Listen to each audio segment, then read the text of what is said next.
This is where Gary Tudesko's trouble started, right here on this street corner. Because this is where Gary parked his pickup truck one morning after going duck hunting before school with a friend.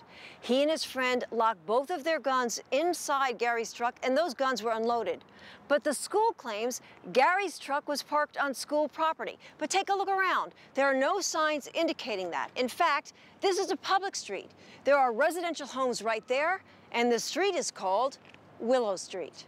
I don't understand how they can keep saying I was on campus when it's clearly off campus. I was so upset and really frustrated and angry because he was not on the school grounds and he was affected by an illegal search and seizure because he did have a shotgun.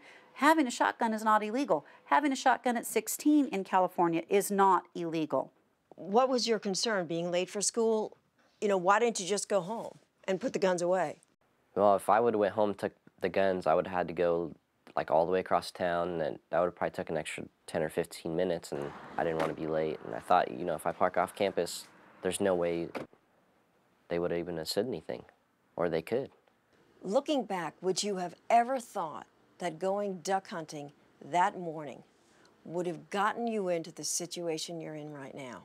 No, I would have never guessed. Even when they called me in the office that morning, I would have never thought that would have happened. And what did they say when they called you? They asked me what was in my truck, and I told them I went hunting before school, and I told them everything that was in there. I didn't think it would ever went this far. That's why I opened my truck, too. I thought I have nothing to hide, so I'd let them see. The attorney, Mr. Darlington, said, well, what if it had been drugs? What if it had been stolen goods? Well, I can't speak to that, but I know that firearms aren't illegal in the first place. Those other things are illegal activities to begin with, which is why we do have to stand up for what we believe in. Securing a ribbon for a cause of justice for Gary. A fight for truth and justice, the reason Gary and his mother Susan reached out to the NRA, and why the NRA answered their call. Gary's become basically the poster boy for how silly some of these zero-tolerance policies get when we toss common sense out the window. You need to be able to tell the difference between the good guys and the bad guys, the threats and the kids who have enough gumption to get up at 4 in the morning and go duck hunting.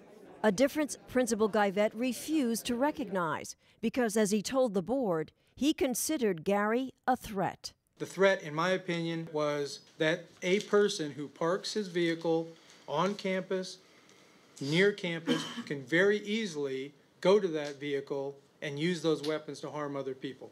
But at the same time, Mr. Guyvet admitted he knew he could have trusted Gary to take his firearms home. Certainly, yes. If I had, there's no doubt in my mind if I said, Gary, go home, bring those guns home, lock them up, he'd have done exactly that. But they didn't take that route.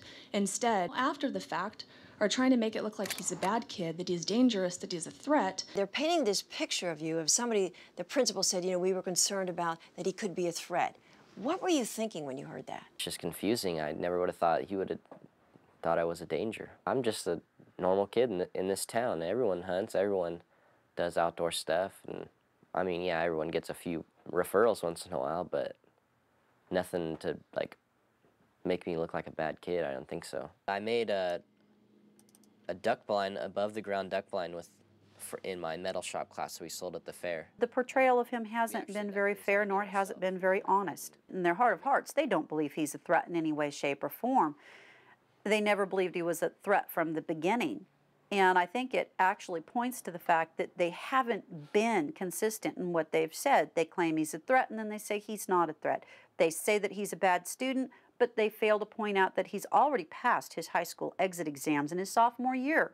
All of what they bring up is to support what seems to be their own agenda, which I'm not quite sure what it is, but it seems to me to be very anti-gun and anti-common sense. I think I know that the chief of police and the DA thought, you know, there's no criminal charges. I think the school should have dropped it there, too.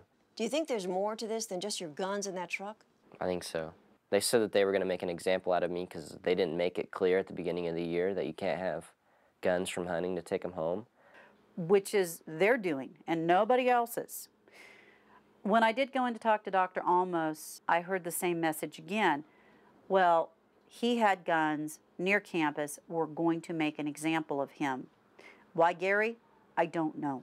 And this is me, and that's Clark Love on the right here. And I know you went hunting with your buddy Clark, and I know he was at the hearing. Has he said anything to you about how he lucked out, why they didn't go after him like they've gone after you? That's what the vice principal told him, that he's lucky. He just, I mean, he can't believe that he didn't want to get in trouble, but he can't believe he didn't. And that's a question I asked from the very beginning. Why not this other student? I also have no desire to get anybody else punished, but I couldn't understand the unequal enforcement. Good days, a lot of kids go, or pretty much every hunter goes before school, and they do take their guns, some on campus. It was a matter of fate that day. Yeah. I mean, every kid hunts a lot around here. That's pretty much all we do. That's what we look forward to. Gary, you haven't been able to go to school since last October. You've been banned from attending school events. What have the past couple of months really been like for you? I stress a lot about all the credits I'm losing and missing out on all the school activities like dances, and now I can't like sell a FFA hog at the fair. Gary's been a trooper. He's handled this really well, but he has a huge level of frustration. Gary enjoys his social community at school. He likes to go to his ROP classes, his welding, his shop. He was taking administration of justice, which he thoroughly enjoyed. He's been deprived of that. And for what? For something that doesn't make sense in the first place. And by the time this is addressed, how much is lost? And Gary has made some mistakes. Most of us never hear them repeated out loud, especially in public. Gary has had to live through having them repeated over and over and over again, as though it's a mantra of just how irresponsible and negative he is. And that's frustrating because it really doesn't represent who he is. Since 1992, there have been about 340 school-related shootings. In fact, Principal Guyvette tried to compare Gary's case to a list of tragic school shootings around the country, but he didn't get far. Attorney Chuck Michel called him on it. This is just inflammatory. It doesn't prove anything. It's just prejudicial.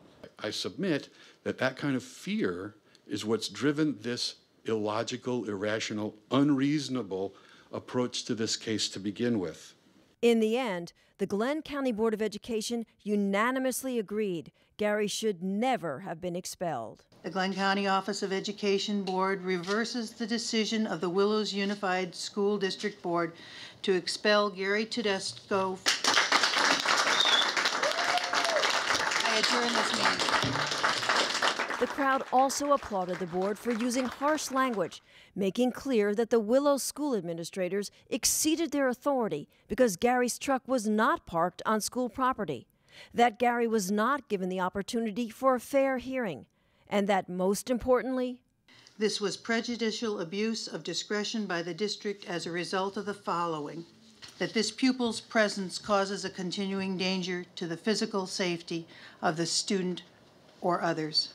The board even cited this statement by the principal as proof of, quote, prejudicial abuse, claiming Gary would not have been expelled if he had just confessed that he was wrong.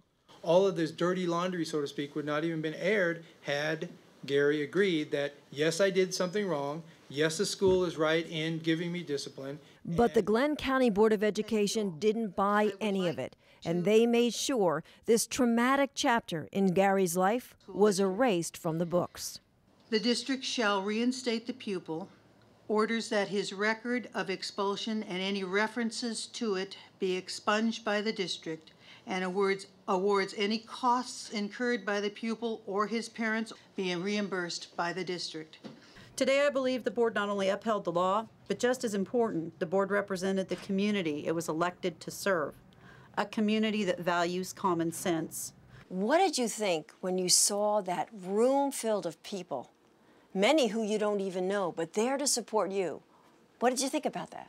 I'm glad they're there to support me because this is a small town, and I mean, people just need to use common sense. Excited because he really is a good kid. And there's lots of boys in this county that go hunting every morning, and they're all good kids. I'd rather have them going hunting than doing something else. To me, he wasn't treated fair. I think that principal ought to be canned. I think it strikes a chord with people because Gary's a kid, a fairly average kid, who has something he does that's constructive, and he was willing to get up early enough to go out and duck hunt. and yet he's being punished because he isn't what the administration feel is what should be mainstream. And yet in our town, Gary is mainstream. That's what we do here. We enjoy it. What do you see yourself doing down the road? I'm thinking about either being a game warden or some other type of law enforcement. Where do you think you'd be if you didn't have the help of the NRA behind you? I wouldn't have had a lawyer at the hearing, and it wouldn't stand up as much if it was just me and my mom. It's been huge because they're an organization of people who understand the importance not just of Second Amendment rights, but of the Constitution for the document that it was meant to be. It's what we navigate by. It's what makes our country what it is. It's the most important document we have.